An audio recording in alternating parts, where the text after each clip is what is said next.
Right. somewhat a resilient mind, up until I lost a job in 2017. And Oh. that, as a matter of fact, is what has brought me thus far. I lost a job. I was kicked out of a job abruptly, without notice, without reason. The reason they gave was, you do great work, you're a fantastic HR professional, just that you don't fit into our way. Those were the specific words.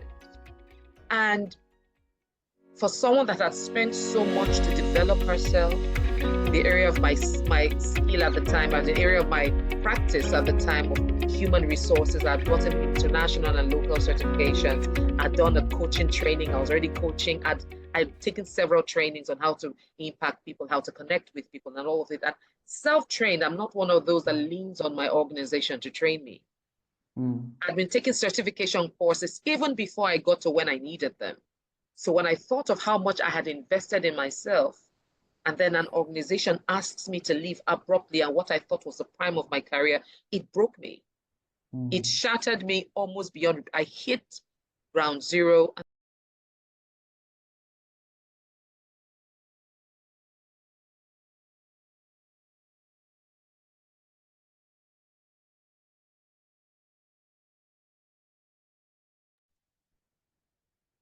Welcome to another exciting episode of Value Seller Talks with Deepak Bajaj, where we bring thought leaders, change makers, and industry pioneers who are transforming lives and creating the impact.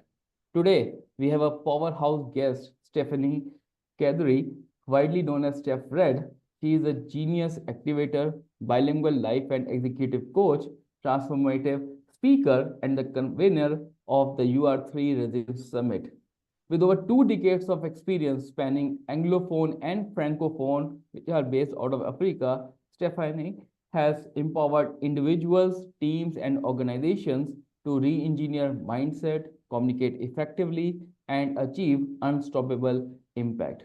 She is founder and chief genius officer of StephREDD Solutions, a company dedicated to elevating stakeholders to peak performance through transformative leadership and the communication strategies. Today, we will dive deep into her journey, her philosophy on resilience, and how she helps people activate their genius inside them. So, get ready for an insightful and inspiring conversation. Stephen, welcome to the Value Seller Talks. Hi, Deepak. Thank you so much. I feel really honored to be here. Thank you.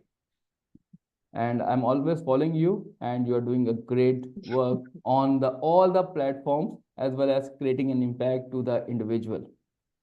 Thank you. I'm honored. Thank you so much. And I appreciate that you're keeping tabs, would I say, with the things that I do on the other side of the planet. Thank you. Thank you for your support thus far.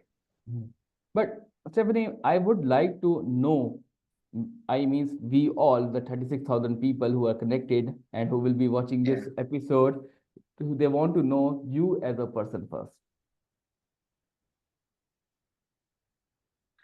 When I hear people ask that question, I am tempted to ask which part of me, because everything about me is somewhat intertwined and I express it in every way that I can. So, which part of me do you want to hear about? What Stephanie think about as a, what is your passion? What is your family? What inspires you? What makes a Stephanie a genius activator? Okay, so I like that you broke it out that way. My passions, I love to sing. I love to dance. I love to make people laugh. I love to bring people together and just talk and to communicate with them. I am I am the chatty one. I am the what you will call the extroverted. I am extrovertedly extroverted, I like to Uh, say. I I love to have a good laugh and as well make other people laugh with me as well. I'm the last of last of five children. I speak French, I speak English. English is my mother. Okay, Urobo is the south part of Nigeria. Urobo, Delta State. I speak Urobo as my local dialect. I speak English as our national language. And then I speak French because I studied that in school up to the master's level.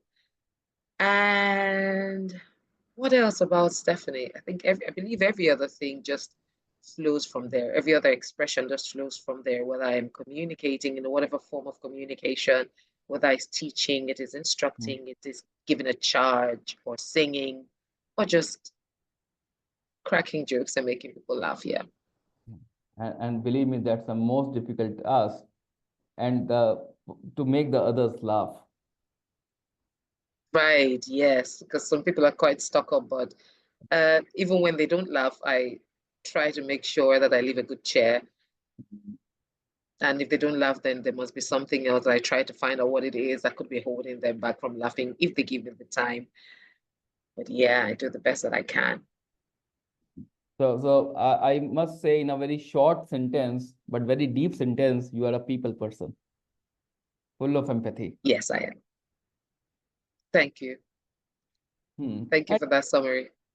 yeah. So, but uh, is this your natural instinct, or this something transition? Maybe you start every person started with some of his characteristics, but later it get transformed. So can I say this is your characteristics right from the birth, or something happened in between which make you a people-centering person? So I'm going to respond to it with something that happened. I think it was, I believe it was October or November last year. So my alma mater, my secondary school, I happened to be the president for the Lagos chapter where I am. And then we organized a family fitness fair. And so you're supposed to bring members of your family. It's a sports, dance, music event. And I went with my sons. Then I was speaking to one of my classmates, and then she came to meet me to say, your son came to ask me a question. He's 13 going on 14. I said, what did he ask? He said he asked, has my mommy always been like this? And she said, yes. So I said, oh, so of all the things for him to come and ask you, he didn't even ask you any other thing, is this one? Yes, I have always been like this. I am, my sons call me the goofball of the family. My husband calls me the life of the party and the party itself. I have been exactly as I am since I can remember. No, no. So, Yeah. so this is who you are, a Yes. perfect example of a person who cares about a person with the full of empathy. Yes. Right. Thanks Yes. and today's I must say there are very limited percentage of people on this planet who thinks about for others. And thank you for maintaining that spirit still. Thank you, Deepa. There's a very deep message in your portfolio, in your profiles, that you are a genius activator. What exactly it means? Okay, there. So that is a self-acclaimed title I gave myself in 2020, June 18, 2020, specifically. And how did that come about? So before then, when I went solo into building my business and building the StephREDD brand, Mm.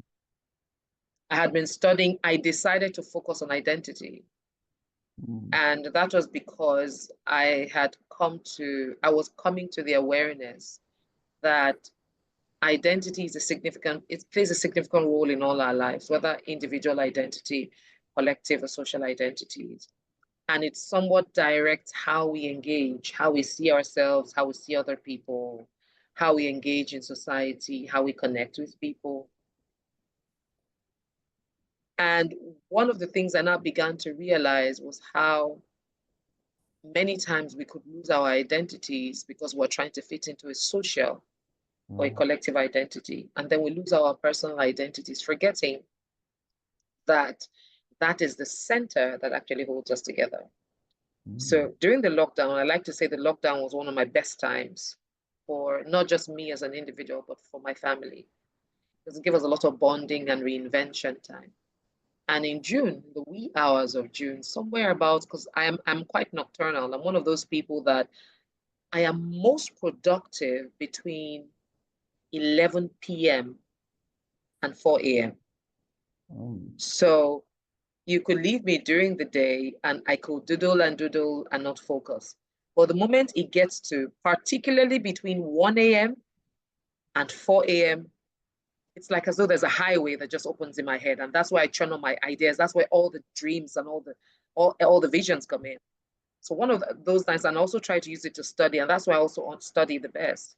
One of those nights, the night precisely of June 18th, about 1 a.m., I was reading about identities, about the different kinds of identities, and I stumbled for the first time on the Hmm. quote by Albert Einstein that there's a genius in every human being. But if you judge a fish by its ability to climb a tree, to spend the rest of its life believing that it is stupid. And in that moment, I shut down my laptop and I began to ask myself questions that, indeed, how frequently and how ever so often are we being stupid because we are judging ourselves through someone else's lenses Hmm. and forgetting that who we are is genius enough. If we're a fish, we're genius. If we're lizards, we're genius. And even as lizards, we now need Hmm. to understand that there are different species of lizards. Hmm. Whatever species you are in the category of lizards, you are genius in that species. So the Hmm. ability to understand your uniqueness and not want to compare that, oh, that lizard has 5 fingers, so I want to have 5 because I have 3. Or that lizard has 6 legs, so I want to have 6 because I have 4. And then Hmm. we forget to pay particular attention to what we have, to the resource that is embedded in it, which is already the talent. Take that resource and turn it to skill and gift our world with it, rather than fall into the basin of comparison, of poor self-judgment, and eventual regret in life. So I took it upon myself to say I would spend the best part and the rest of my life helping people to come to this realization, to understand that they carry a genius that no other person carries. Even if it seems similar, there is something different about you that only you can bring to the table, but no one will ever be able to embrace the beauty of that expression that only you carry if you don't express it, if you Hmm. don't first activate it and begin to engage with it. So, my purpose that I'm chasing after is while being my genius, I'm going to help you activate your genius so that you will bless the world with your genius and be happy at the end of your life's course that you did something significant with who you were created to be on the earth. So that's the inspiration behind being the genius activator. Wow. So deepful. And I must say, most of the people, almost 99% of the people, are living in the time where they want to adopt the identity given by the others. They forgot, Yes, and they yes, still are in the dilemma that either they are working in some XYZ company, they become that company, that become the identity. But if we go two layers down, then people forget what who they are, where their passion goes into, where their thoughts goes into, where their mind goes into. But it's just a absolutely. like it. I call it as a rat race. Hmm. I agree. It's a rat race. Yes, I agree. Thank you for bringing that thing, because the way you are talking, where you are explaining, I'm pretty much sure. Personally, I lot of vibe, a lot of high tide waves has started coming in my mind as well. But after listening to your message, most of the people will realize that this is the missing part. Thank you. Per- Thank you. Perfect explanation. Thank you, Stephanie, for the beautiful explanation and touching the nerve, a right nerve at the right time. Thank you. Yeah. Uh, the power of resilience. You are a hard, hard fan or the hardest believer of this word resilience. So, what is this importance? Why this resilience is important for any individual growth? I believe it's important because it's the only way that we can survive on this part of the earth. It's the only way we can go through it, because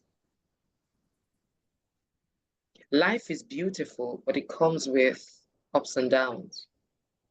It is the ups and downs as a matter of life that makes life what it is. Matter of fact, that's what makes life what it is. And the ability to embrace that the ups and downness of life make life beautiful would help us to be able to embrace each phase with optimism and resilience. So optimism is embedded in resilience.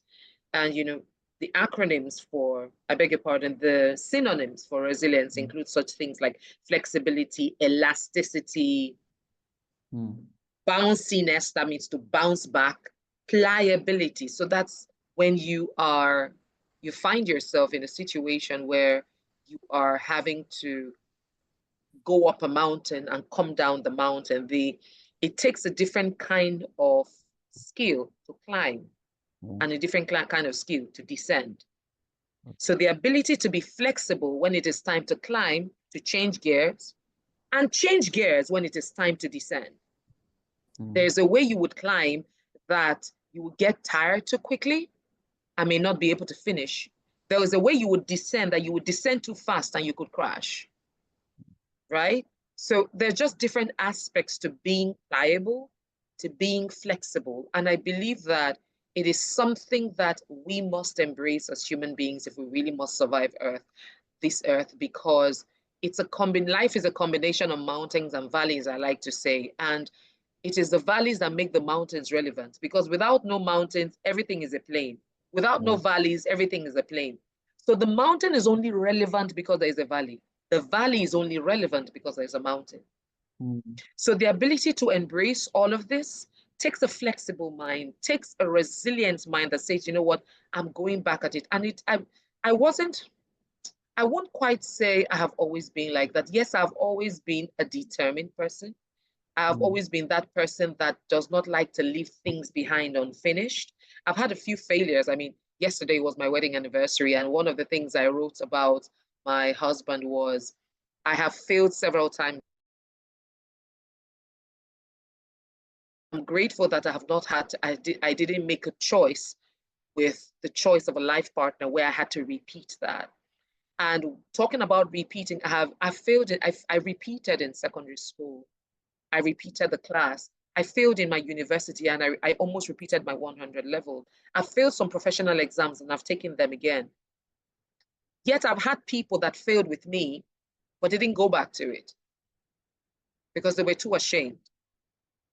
But one thing that it has taught me is I do not like to leave anything behind unsolved. If I fail at it, I'll go back to it. Right. Somewhat a resilient mind, up until I lost a job in 2017. And that, as a matter of fact, is what has brought me thus far. I lost a job. I was kicked out of a job abruptly, without notice, without reason. The reason they gave was, you do great work, you're a fantastic HR professional, just that you don't fit into our way. Those were the specific words. And for someone that had spent so much to develop herself in the area of my skill at the time, as an area of my practice at the time of human resources, I'd gotten international and local certifications. I'd done a coaching training. I was already coaching. I'd taken several trainings on how to impact people, how to connect with people, and all of it. And self-trained, I'm not one of those that leans on my organization to train me. I'd been taking certification courses even before I got to when I needed them. So when I thought of how much I had invested in myself, and then an organization asks me to leave abruptly and what I thought was the prime of my career, it broke me. It shattered me almost beyond. I hit ground zero and I contemplated suicide. And in those first few days of when I contemplated suicide, one of the things that held me back from, and I'm thankful that I'm able to rethink my thoughts, to ask myself in that moment, if I take my life, what will happen to my husband and my children? Am I saying that there is no way out aside from this job, that I cannot recreate aside from this job? And while questioning myself in that entire moment, because at some point I was hiding, period when I'm supposed to be at work, tell them I'm not at home, tell them I'm not around. Just, I mean, it was embarrassing for me. It was shameful for me. But then picking myself back up was, I realized that the problem was actually that I had defined myself by the job, by the status of the job, by the reputation the job gave me, by the travel opportunities that I had now stepped into because of the now had because of the job, by the connections and people that I now knew because of the job, such that when the job left, I saw nothing else. And I realized in that instant that I had defined myself by the job. Hence, when it left, I could no longer define myself. So going back to identity, I lost my identity. So it was from then, 2017, that when I told myself I was going to pick myself back up, I went back to ground zero and said, hey, let me start from here, getting to know myself. Who am I? What defines me? And how do I ensure that what defines me is defined by me, not by anything, not by a place, not by a person, not by an acquisition, not by money, not by a job, not by status, not by anything defined by anybody else outside of myself. And so that entire journey that left kept me also studying a lot about identities, about human identities, about societal and collective identities and what they do to us as the individuals, and how to begin to change the narrative for myself and then eventually change the narrative for others. Hence, back to how I got into helping people identify their geniuses. So in the course of that, that was me bounce. That was when I said, I will not, and that's when I came up with the mantra. Life will happen, but I will not give up because life happened. I will go again and go again, no matter how many times I fail. I will get back up and I will not give up until I win. Winning may not be guaranteed, but I will finish strong and give my best shot, because I recognize that when I have finished strong, finishing strong itself is a win. And I have won because I finished strong. So that is the backdrop of my resilience journey and how I started taking it when I realized that, oh, that is what they call resilience, the ability to bounce back, the ability to do again and not give up.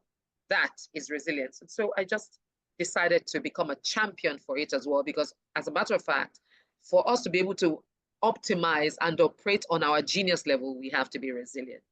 Yeah. So impactful. I understand from the phases which you have gone through. I feel the pain, but I want to tell you very important message here. In the technology industry, like you gave an example of HR, right? In the technology industry, now with the help of automation, AI, which is nowadays a reality, most of the people, technical experts, has lost the job, and the numbers are huge. There's no counting. They remains in that industry from last 15 years, 20 years, 10 plus years. No, there's a lot of variation, a lot of categories. Now these people I also spoke. I think more than 100 people I have spoke. Most of them are friends, but they are unable to come out from the shock that with 15 years of experience, with 20 years of experience, why I am not been allowed to work in that company which I have already served a decade. So I want to take this opportunity and know your perspective, that what message you want to give it to those guys who are technical experts, who only know, whose minds are totally analytics, and who are not, born, or who are not prepared for such type of setbacks. And believe me, Stephanie, for more than 18 months they are still jobless. Well, most of them are actually reached to a point where they have actually, filing for a divorce. Their EMIs, their houses, they have to sold everything they did, just to survive. But still, they are not able to get a job. What message which you would you like to give it to them? how they can sustain this particular situation. And it also ties back to resilience. It's going back to your center to redefine yourself outside the job. It's just a job. And it's one of the things I say to people in 9 to 5 in career, is right, based on my experience. While I am grateful for the foundation it gave me, and I believe that if you have the opportunity to work a structured job, it has a lot of significance. It helps you to even be more structured as well in how you're going to deal. The most important thing is not to let it define you, because one way or the other, you must exit that job. Either you exit voluntarily or you exit involuntarily, like my situation and what you just shared. What we do not do is we do not plan for the exit. There has to be a plan for the exit. Now, I used to tell people that even while I was working the job. As a matter of fact, the moment I start a new job, I write my resignation letter. In 2010, I had set a 10-year target that by 2020, I would resign paid employment. And I'd written my resignation letter. It was my laptop. But I was fired 3 years before then.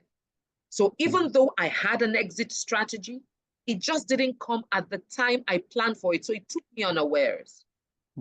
So that was also a learning curve for me to know that beyond just having a vision, have contingency plans. Right. If this doesn't happen, what next? If this doesn't go as I planned, what next? What we typically do, we get a job and then we think it is all of it. And then we've tied everything to that source. So way forward, every human being, and which is what I teach about a lot, every human being has a talent. I recognize that with the experiences of life and maybe how we were brought up or what we have gone through, what we have seen and heard consistently, we may have lost touch or maybe never gotten to connect with the genius that we carry, which stems from the talents that come naturally to us. The talent that came naturally to me, that comes naturally with me, is singing. I can sing anything I hear on key. Is speaking. I can speak about anything I put my heart to. Sometimes I just need to see it and I can speak about it. And I can just put one thing in front of the other. So anything speaking, anything, I have never, from as far as I can remember, I have always been on stage. I actually wanted to study theater arts, but my mother said no. But I still tell her I can go to it, so I can still go to it someday. I still intend to do that, to go back to Broadway, because I love stage acting. I have never been afraid to stand on stage, to speak to a crowd of people, to sing to a crowd of people. I have done that for as far as I can remember from childhood. That is my genius. Now, I may not have moved in the full part or the full pathway of theater arts, of singing, dancing, of course, I dream to be on a Broadway someday, to sing, dance, and act. But I still have it innate in me. If I had gone in that direction, I'm sure I would have been excellent. Probably one of the biggest in the world if I had gone in that direction. Because I would have trained my skill in such a way, I would have trained my talent in such a way that it will now become an exceptional skill, because in the first place, it came to me naturally. I like to give the example of Messi and Ronaldo. From the little I know of football and how I've watched them, I conclude that Messi is a talented player. That means he was born with the talent of playing football. Ronaldo is a passionate player who was born with a passion for football. Messi turned his talent to skill. Ronaldo turned his passion to skill. The time frame between which Messi would use to become a skilled player, it would be far shorter than the time that Ronaldo would have used to become a skilled player. Why? Because one had the talent for it, so he will learn fast. The other has the passion for it. It will take time. But with consistency, he will get to the same speed as the one with the talent.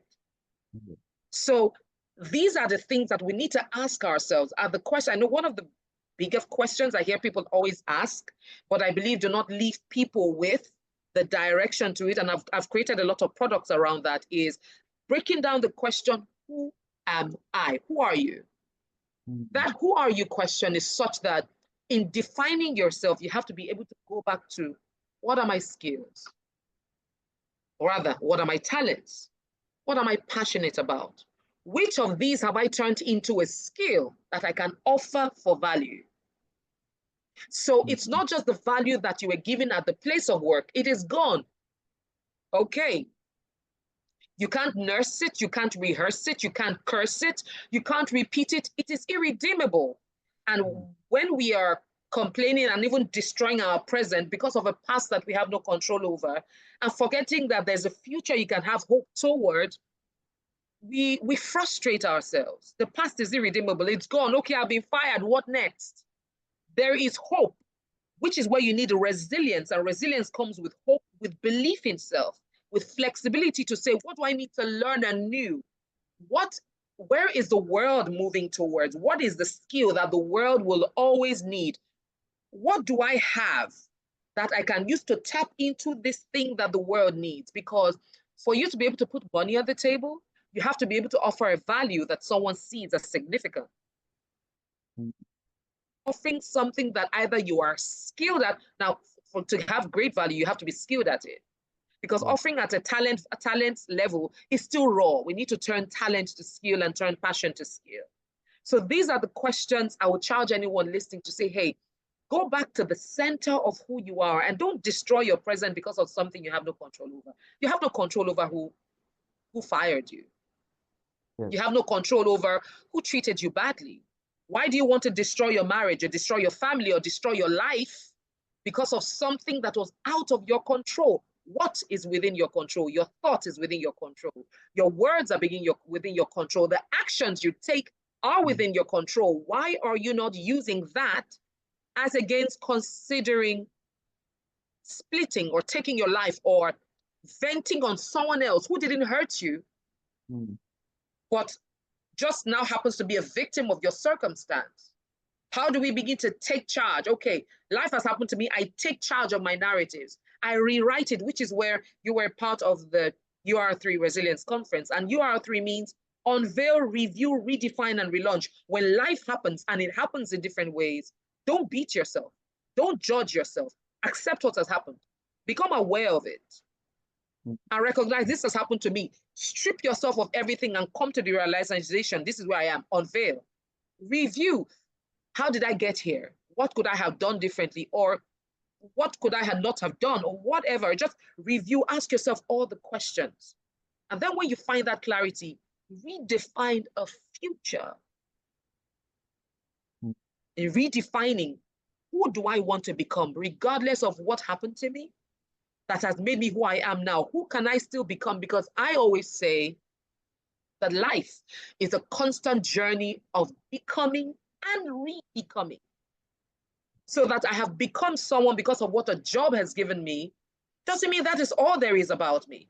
Or I have become I am now married, that is all. The moment my husband says he's not interested anymore, I can't live anymore. We're all individuals born to fulfill something on earth. We just happen to be blessed to find people we can partner with and make it work. Now, if those people are in our lives, let's make it work with them. If they choose to live beyond our control, how do I still live as a fulfilled human being with the giftings and the talents and the possibilities that I may have turned to skill that I have? As again, just saying the job is gone, there's nothing about me, and I'm going to wait. 18 months is too long to wait. It's too long. Start a skill, start something. And I'm not just speaking off the top of my head. I mean, when this happened to me, because I did lose everything. I had just moved into a new job, which I was just about going on 5 months in when I was asked to leave. And I was in a place before where I was running some loans with the company. And because I'd gotten a new job, which was paying higher and doing a whole lot more, I liquidated my mutual funds. I sold my personal car. I emptied my savings and paid off all the loan that I was owing in the previous year. Then started January with the mindset of the salary is better, I have better perks, and I'll start saving all over again. And before I could even make the first saving, I was fired. So I had to start from grounds. I wasn't just fired, I was fired with no saving, no car, nothing. So I felt the way I felt when I just left university. I didn't know what next. And this was after almost 10 years, right? So what am I saying? No, this was about 13 years of work. So In that instant, I just asked myself, when asking myself, what are my gifts and my talents? I wrote everything down, and I'm telling whoever is watching to do this. I got on an Excel sheet and I wrote all my talents. I put it on an Excel sheet: singing, dancing, acting, speaking, anchoring events, podcasting. I wrote everything down: dancing, everything, speaking French, everything. And then I asked, which of these can give me money now? Which of these can I offer as a value that can put money on my table for me to be able to take care of myself? The one that came first was French. I had a master's in French. I could teach French. So I put on my WhatsApp status, I am offering French lessons to children. If you're interested in getting your child to learn French, send me a message. From that, I got 4 children, plus my 2 children, and there were 6 in my living room. I started there. And then I was looking for textbooks as well to use for them. And I saw someone that had a textbook that was good. I didn't have it. I couldn't afford it. So I went to the person's house, did a video with the book and said, this book can help you to learn French, can help you do this and that. If you want it, place an order. I got an order without even buying the book yet. I got 50,000 naira. I don't know the equivalent of that in rupees, but 50,000 naira was somewhat meager at the time. But that was where I started, from ground zero, with the first 50,000 naira. And I bought the books and I sold to the person and I started teaching. And that was what built the StephREDD solutions you see today, or that built the StephREDD and the UR3 and everything that has come out today from a WhatsApp status message. Because we all have something. If you keep focusing on what you don't have, you will never have the time to take account of what you have, the value that is in it, and how you can turn it to be a life support. Yeah, I think I've said so much to that, I believe. No. You have given actually a first step of those people who are just confused what to do. Because everyone wants to do XYZ, but they don't know what is the first step. And thanks for bringing that part, that just write down what you are expert, what is your passion, and try and also find it out, correlate that which from where you can start earning money. Maybe it could be a very small amount, but the scalability and the more the value you deliver, the chances of increasing or monetizing gets higher and higher. And that's a clubbing of your knowledge over the technology to scale it up. So like WhatsApp, a very common way of connecting, but you use it effectively for your first earning. So you use technology for your first earning. Yeah. I was trying to check. So 50,000 naira is equivalent of 2,814 rupees. Oh, 2,814 rupees. Yes, that's what I used to start. That was where StephREDD started, from ground zero, from something that someone paid for a service. Yeah. Wow, no. And at that moment, it's not about the value of money. It's about you open the source of income. Absolutely. Absolutely. That's where the people are stuck, that if they left the job, they will not go for another job till the time they get the similar thing. So that's the ego, or that's the mental satisfaction that's just make them to not to take another step. Yeah, it's a lengthy discussion. I know. If we go into more into this, we will complete our 1 hour. But this is not the motive. But you mentioned about UR3, and I was fortunate to get participated into that thing. But how that UR3 event went around? What obviously I want to ask about the purpose of that, so that the people should know about it, and how was the response and how the energy at that time. So are you asking how UR3 came about? UR3 came about, and how that event which we participated, how that went. What the feedback from the Okay, so the UR3 was also birthed from this entire experience.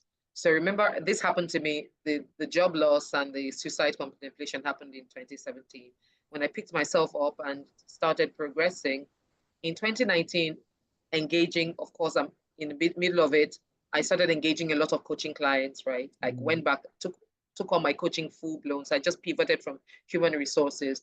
And many times on my coaching table, I engage people who say, I've lost my job, or I'm going through a divorce. I don't know what else. I'm stuck. And I'm asking, okay, you are stuck.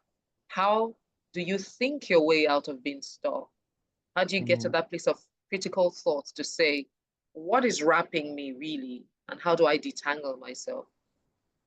So I was having that burning passion to say, how do I let people know that regardless of how life happens, like I already mentioned, how do you keep moving? And then toward the end of 2019, we didn't even know COVID was coming, but there was just a lot of gloom and doom. Oh, 2020 is going to be, oh, they said, oh, the world clock is going to go back to reset, and things are going, even computers are going to stop. There's going to be chaos. Just so many gloom and doom about 2020. So what came to mind was, how about organize an event where I empower people to see life as life and not allow it beat them down, that regardless of the curve that life is going to take or the ball is going to throw at you, you are mentally, emotionally, and where possible, physically resilient, to be flexible, to be bouncy, to be pliable, right? To be adaptable adaptable from the source of your genius, and then be able to progress. So I said, okay, let me put all together how to thrive in 2020 and beyond. So it was just a one-off event. It was just to be, okay, let's just do that. So that happened in January 2020. It was how to build from ground zero, how to maintain your resilience, how to build emotional strength, you know, and how to collaborate, just different things. Just got some few friends and some people that I knew in my colleagues that I knew, and some people that they referred to say, hey, come speak from your area of, and I particularly looked for people that had stories of resilience that hadn't given up, so that they can tell you their stories and tell you, hey, I've been there in a particular way, maybe not your exact way, but I had to be resilient and I pulled through it. And then we have that January 18, 2020. And by April, the entire world was in a lockdown. And we were literally fighting to have hope for the next day. Nobody knew what. At first, we were like, oh, in 1 week we'll be out. And 1 week went to 1 month, to 2 months, to 3 months. And the world was in a standstill. Anxiety peaked, depression peaked, divorces were happening up, suicide everywhere. Why? And then I had people call to say, these were the things we talked about at UR3. Did you know COVID was going to happen? I said, I didn't know. Rather, like I said, I said earlier that lockdown was a good time for me. When it was happening, I felt I could connect because I said, I have been here before. This is exactly what happened to me in 2017. Why I wasn't sure what next. Why I was in that place of uncertainty and overwhelm, right? So I was like, okay. So between May and June, I was organizing weekly, every Monday, I was having a talk on how to survive on trying times. So I was just talking about on my Instagram, I was just doing that, help people come say, this is an opportunity for you to sink or swim. The choice to sink or swim is yours, right? So, and all of it. So that was where, so after that, my husband just said, you know what, UR3 has to come to stay. And then I had another of my senior colleagues that said, we're looking forward to the next one. So they said it, there was the people that attended the event in January had said, Stephanie, thank you so much for this. We're looking forward to the next one. And my man was like, there's not going to be any next one because it took up all my money. I'm still owing, as a matter of fact, so just a one-off. But when COVID happened, I realized it couldn't be a one. So that was when I just decided, you know what, it's going to be an annual event, holding every January. I guess January was significant for me because I was fired in January, on the 13th of January. I'd entered the year with anticipation. And then I had been fired with a lot of hope and all of it.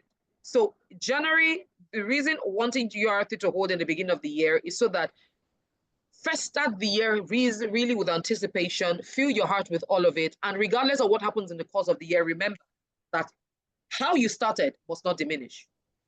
Enthusiasm, hope, determination of what happens, whatever happens, you keep moving. So that is how it has been through the years. So just pick a theme that keeps people. So, but it was the second edition, I started adding a theme to it.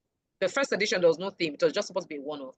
So by the second edition, it was the theme of blooming regardless. The third edition was onward and forward. Fourth edition, healing, dealing, and winning. Fifth edition was navigating beyond disruption. And then the sixth edition, which you were a part of, was move. Maintain optimism, visualize, and engage. And our sixth edition, I already have it, but I don't want to spill it. It's already, but the idea is to keep people, because the truth is the fact that you are taking an oath or committed to doing something in January doesn't mean that by March you have not forgotten because of the cares of life. So the reminder is important. Sometimes I've heard people say, oh, I know I'm gifted, but sometimes because of the cares of life, you just forget, or the challenges you forget. So that reminder, that extra push to say, hey, you're not alone. Someone else is pushing to do this, believe this, hope for this, be adaptable, learn from this. That's what UR3 is all about. And you're a part of this year's edition. And thank you. I mean, I'd seen you frequently. You had commented on last year's edition, and that was when I took note of you. And then I just said, okay, so I just follow some of the things that you did. I'm like, okay, I'll like this gentleman to speak for the 2025 edition. And that's when I reached out to you first to come for the first LinkedIn talk that we had for my Life Coaching Association, and then eventually UR3. So yes, that is the summary of how UR3 Unveil, Review, Redefine, Relaunch, the Resilience Summit came about. And the goal is to constantly remind people to stay resilient, doing it every year, and beyond just that, also building communities, so that communities that check up on you, so that it's not before mid-year you've forgotten, but then UR3 is coming back to say, hey, before the next one, what you said you were going to do in the last one, have you done it? Are you staying resilient? What do you need? How do you get support? Yes. So that's it. That's it in a nutshell. First of all, thank you for the invitation. And it's as a panelist, I feel really encouraged, because you learn from a lot of people who is more talented than you. I always admit they have seen the world from their different angles. They proved themselves, whether it's it's an identity or achieving their milestone which they have thought about. And definitely at the end of the day, the person who is still struggling what to do next, if they get even one life get impacted, that's what I think the purpose of the life should be fulfilled. Thank you for that feedback. I appreciate it. Right. Definitely. I think I know there's always a cost behind it, but I always believe that this event should be on a every quarter basis. If it is not happening on the physically, the digital media should be used, which can scale up to the different heights. But yes, it's very much needed. And generally, I like the theme because at the time the people make a lot of resolution, and this should be the part of their resolution which they can able to carry for next 65 days. Absolutely. So yes, you're actually confirming some of the conversations that we've already been having, to say, let's stop doing it January to January. Let us have other meetings. Either we're going to have even the short webinars to just check in and how are you going. Short webinars. And then probably move to small sub conferences before the main conference. All in work. Hence working at getting resource persons. Of course, but when we're able to put that proper structure, invite, the idea is that all our panel speakers thus far will become resource persons for UR3. So you're like UR3 mentors. And so if it's a short 1 hour webinar with, for example, Deepa, to come share on a particular topic, or any other speaker come share on a particular topic. Definitely. I think off the track I will give you some more idea which I think that should be part that can add more value to your movement. It's not only an event, it's a movement, right? Oh, thank you. Oh, wow. You just said something. You don't know what you just said. You just confirmed something. Those are the exact same words my husband used, that this has to be a movement.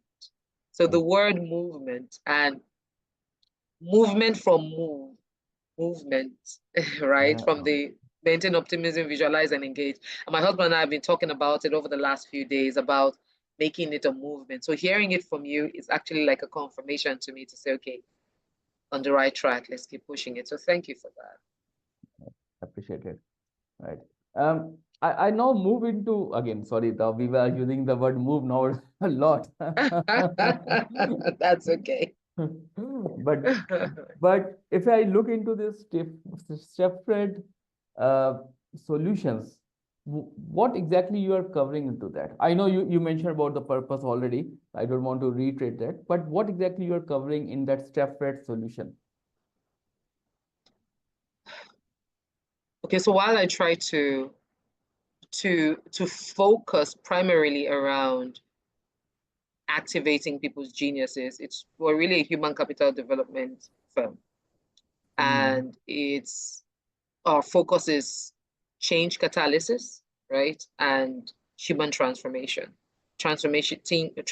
a bigger part in individuals, transforming teams, transforming institutions, because they all make up the society that we're part of, and the mm, ability to ensure that we have people with the right thinking mind and all of that to bring about the kind of transformation we need in society. I mean, that's ultimately what we need. So primary areas of focus are communication. Communication is big. Hmm. Communication is huge. You know, I teach on communication a lot, and I have a lot of communication programs. mm, And one of the things that I've recognized is some people think, oh, communication is really just about speaking English yeah. or being eloquent or having good diction or even being able to stand in front of the crowd or whatever, but it's a whole lot more than that. I focus on try and ensure that even in the engagement, my team Mm, focuses on the behavior that drives communication, the mm, mindset that drives communication. So all those aspects of grammar, all that, that is the peripheral, that's like a bonus. But it is the human and how we have become, the the the pillars that have formed how we have become, that are now mm, driving how we communicate, and mm, communicating to either mend fences with people or break fences with people is what our communication program focuses on, and also focuses big on self-re-engineering, of which mm, self-re-engineering is all the entire gamut of not just knowing your identity, but progressively re-engineering your identity, because that came about from business. As a human resource professional, I engaged a lot in business process re-engineering, and I saw what we did for organizations, even ours, to re-engineer our business so that we position ourselves for a future that we haven't yet seen. mm, So particularly those that work 9 to 5, you join the organization to set a long-term goal through a mm, vision and a mission and what you are going to do now to achieve the organization's goal. But you as an individual, you do not do it for yourself. yes. To have a re-engineering of self, to say, who am I now? Because in business re-engineering, you say, who are we? Mm, yes. Where are we going to? Who are our clients? What are our strengths, weaknesses, and opportunities and threats? Mm, That is the entire of business re-engineering. But yes. then we do not do a personal re-engineering, which I call self re-engineering, where we'll go through the process of who am I? Mm, What can I do? Where am I going to? Why is it important for me to get there? Who do I need to get there with? And all the questions on that. What are my strengths? What are my weaknesses? What strengths can I build strongly on so that they position me for doors of opportunity in the present or in the future? What weaknesses must I tackle or build mm, potential strength from so that they don't become threats to me in the future? mm, So that is the structure of the entire self-engineering process, of which it is, I break it down into 7 phases. So I'm preempting myself. I assume you're going to ask me something around here. So I'm just connecting it together because they all relate. mm, And self-engineering is a 7 phase process. I actually designed a model from it that mm, moves from self-discovery to self-mastery. So first is self-discovery, When you discover yourself, what comes after discovery? You become aware. Yes. Now, awareness can be a double-edged sword. Awareness Mm. can be you discover and you begin to hate yourself for not knowing better. And then we self-implode, we contemplate suicide, we go Mm. and hide, we break relationships because we're aware of something. But the other part of self-awareness is acceptance Yeah. and repositioning. I accept that I have been foolish. Mm. Who do I want to be? Wise. What do I need to do to become wise? Not why am I foolish? My mates are not foolish. I wish I was not foolish. That is out of your control. What is Mm. within your control is the action that you can take from who you are to who you want to become or re-become. Right. So awareness on the positive side, then appreciation, self-appreciation, which is the third phase, where you appreciate yourself to say, even the fact that you went on a self-discovery at all, appreciate that you did that. Appreciate that you have awareness. Appreciate all your efforts, even when you have lost, when you have failed. Just sit down and count what you have done. You may have failed at it, but at least you tried. Some people don't try. Or maybe they tried and didn't go as far as you did. Without comparison, appreciate what you have done, how far you have come, that you're still standing, self-appreciation. Now, after appreciating yourself, you set a goal. Mm. Setting a goal for who you want to become. Now, that setting a goal should actually be in the self-awareness stage, setting a goal for who you want to become. Then you appreciate yourself. After you appreciate yourself, the fourth phase is self-improvement. So the goal that you had set on self-appreciation and self-awareness, begin to take action in them, because self-awareness is where you ask, who do I want to become? What do I need to do to get there? What do I need to start? What do I need to stop? What do I need to improve? What course do Mm. I need to take? What relationship do I need to build? What networks do I need to expand? Where do I need to move to? That is a part of Mm. self-improvement. So you're Mm. starting, you're stopping, you're improving. And then from self-improvement, you go self-engagement, which is where many of us do not take action. Why? Because of the fear of failure. You self-engage. After taking the action, you self-evaluate. That is the sixth step.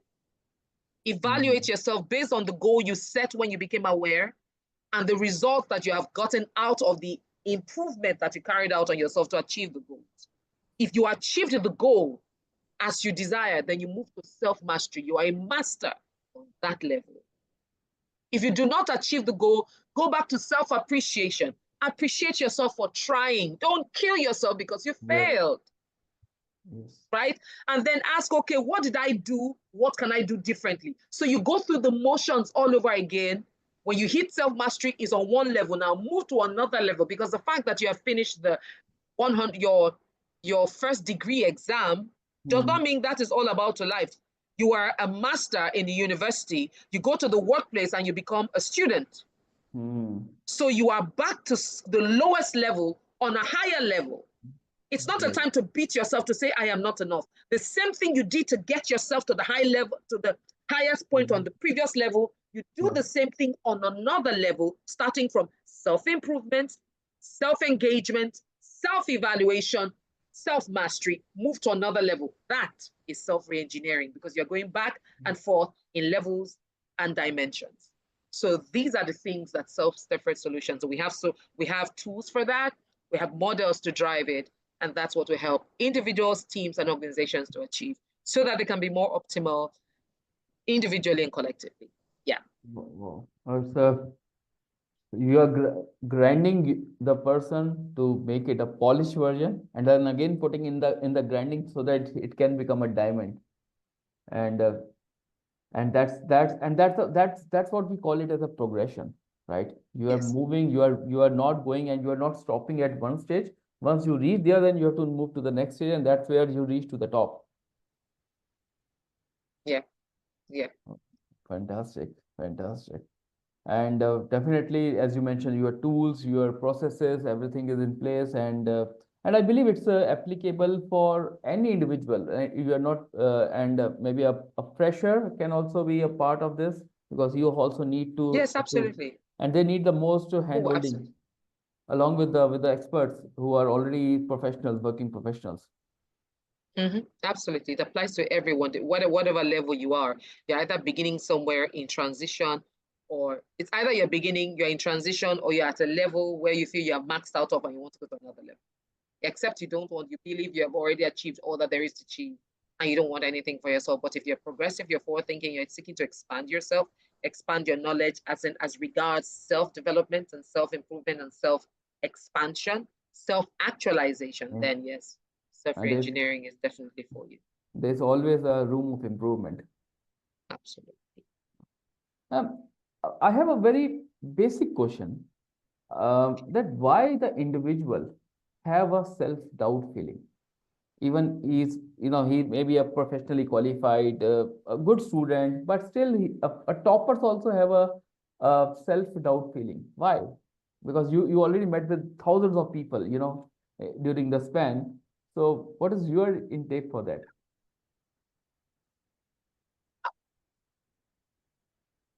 I honestly do not know why, but I believe it happens to everyone. I believe a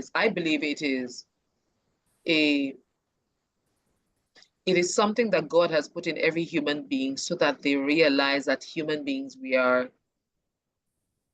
just breath. We're just we're humans after all. Mm. I believe it's so that at the end of the day we can lean on to him, lean on to the spiritual, to the higher power to say, it is in God that I find my strength. It is in him that I find hope to pull through. Because there never is a time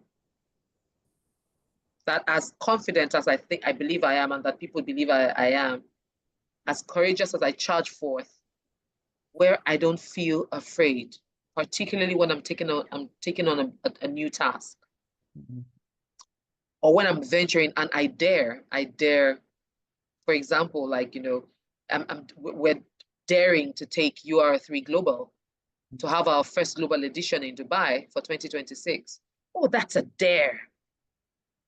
That's a Yeah. dare, right? Taking it to Dubai is a dare.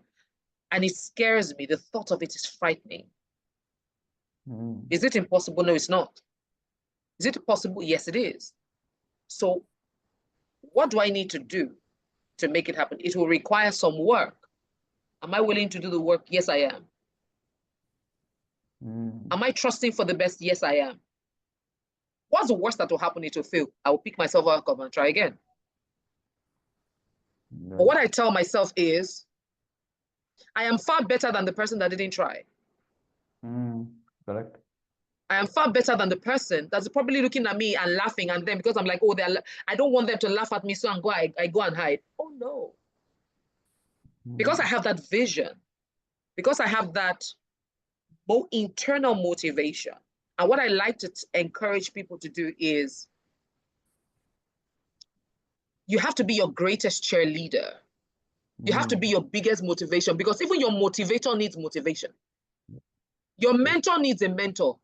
Your mentor doesn't have it all together. They have also things that are threatening the living daylight out of them, that they're trying to sort out, not just at your level, because life is in levels. And we need to Mm. understand where we are per time, what level we occupy per time. So Mm. I the demons you're fighting with may be different from the demons they are fighting with. So, Mm. right? But everybody, nevertheless, is fighting a demon. So there could be a time where I need strength to rise. I'm leaning on to my mentor or my coach or my whoever we lean on to say, I need help. But unfortunately, that person needs help at that time. The Mm. person too may be struggling, but he can't tell you because you expect him to give you hope. So they Right. may just go incommunicado. If you don't have internal willpower, you will sink. Mm. So I always recommend that let's be your greatest self cheerleader. Let every other voice you hear be only a support or a confirmation to what you have already said to yourself and what you already believe about yourself. Otherwise, the day they are not there to give it to you, you will sink. Mm. So when you are asking yourself, oh, where does self doubt come from? And frequently, self-doubt always sets in from a place of comparison. Because no child self-doubts.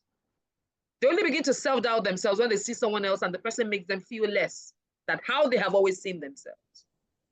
So we must always tell ourselves the truth of who we are and prepare ourselves before we face the world, because the world may give us something about us or tell us something about us that challenges what we already know.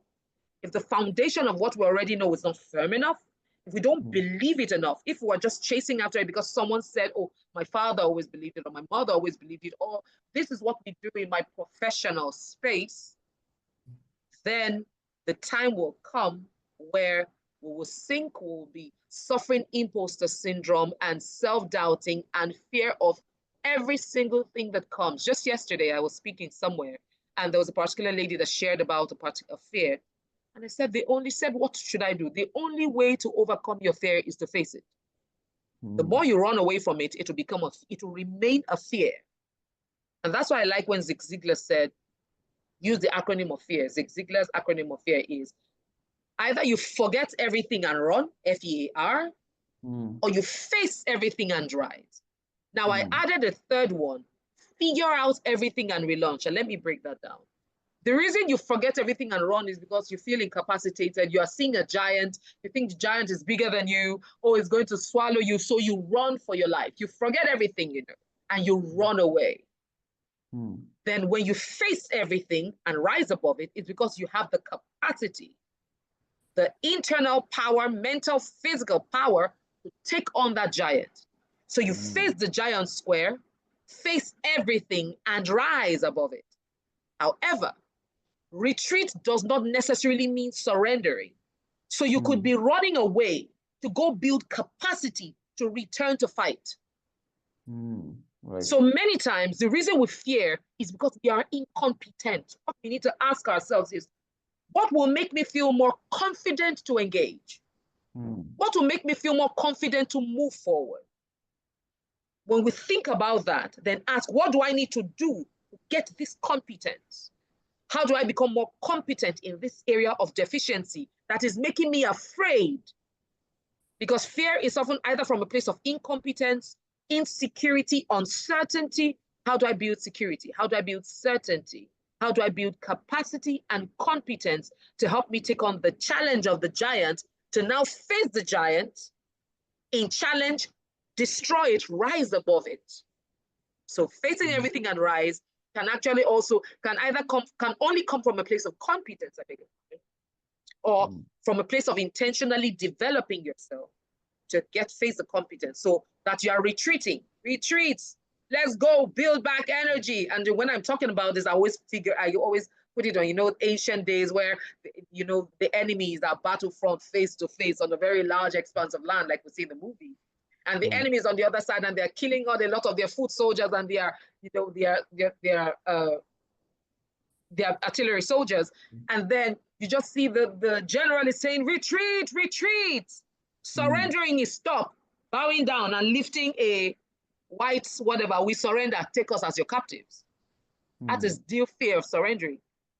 But retreating to return to fight is running away to build more capacity and to expand your army, then come back to fight for the win. And keep doing that. And even if you are going to die in battle, make sure that you die strong, that you know we die with honor because you gave it your best shot. Yeah, that's how I interpret it. No, very well said. And the definition of fear in your terms is very powerful. So thank you. Every person is fighting for something else, but comparison and not accepting is something which pulls them down every day. And it's a very extensive topic, I understand. And there are so many examples which is coming in your mind also, but in the interest of time, we have to stop that topic at this moment. But I'm very much curious about what is your next couple of years plan, growth plan for StephREDD Solutions? To go global, to impact societies, to impact nations, to take the message of resilience, to take the message of genius all around the world. You know, when I started, it was almost like as though people don't understand genius. I was having a Zoom session once of women, and I told them to define the word genius, and they defined it excellently. I said, "Oh, bravo! Who is a genius here?" And nobody spoke. I said, if you know you're a genius, lift up your hands. Nobody will be responding. Why? It's one thing to have head knowledge, it's another thing to have belief knowledge. So they didn't even realize that they carried the capacity of genius hidden in their natural talents and gifting. So, as being the genius activator, it is to take this message of genius around the world to every corner possible and to teach people, raise more geniuses and get them to spread the message of genius to their communities, to their schools, to their local places of worship, wherever it is that they are, to go beyond just mouth, head knowledge, but be able to combine head knowledge with heart knowledge. Yeah. And we wish you very best because you are on a Thank you. mission now. And the Thank you. mission, you need a whole support, not from your personal ground, but from the whole community, whole society, and the community which you are going to build, who talk the same language, who believe and who are able to connect their heart and head together. Absolutely. So Absolutely. I pray for that. in your journey, Value Seller team can contribute something. So we are very fortunate for that. And we really are spreading the messages. And I think that's aligned with what you are doing on ground at at the one part of the world. And similar, but we are Thank doing you. the same in the to influence the people that they can also do if they are have been terminated or if they are struggling in their businesses. But yes, everything comes to the mindset, and if the mind and the heart Yeah, is combining together, then any results can be achievable. absolutely. Absolutely. So, Stefania, I would like to you conclude this thing because in the interest of time, but I am very much impressed and become a big fan of yours after Oh, thank understanding you. what you are doing, what is your past, and from where you have come from the ground zero. And believe me, it's a very incredible, insightful conversation with you. Thank you. Thank you so much. So, to our Thank you. listener, if you're looking to re-engineer your mindset, develop resilience, and unlock your full potential, I'm pretty much sure you know whom to connect with. Yes, it's a Stephanie, with a StephREDD Solutions. Thank you, Deepak. Thank you for the vote of confidence. I appreciate that. Right. So one thing, Stephanie, if someone wants to connect with you, what is the how what are the ways to reach to you? On social media, I am StephREDD on LinkedIn, Stephanie Kadiri, I am StephREDD on LinkedIn, on Instagram, on Facebook, I am StephREDD, on TikTok, yeah. Mhm. I have a fun moment on TikTok, I am StephREDD. And then you can also contact me via my website, www.stephred.com. Yes, you can find me there. I will definitely tag you when this video gets uploaded with the website as well, so that the people will become more handy for them to get just with a click of few buttons. Thank you. Thank you so much. I appreciate it. Thank you for the invitation. It means a lot to me. Thank you. So to our listener, until the next time, this is Deepak Bajaj signing off. Thank you.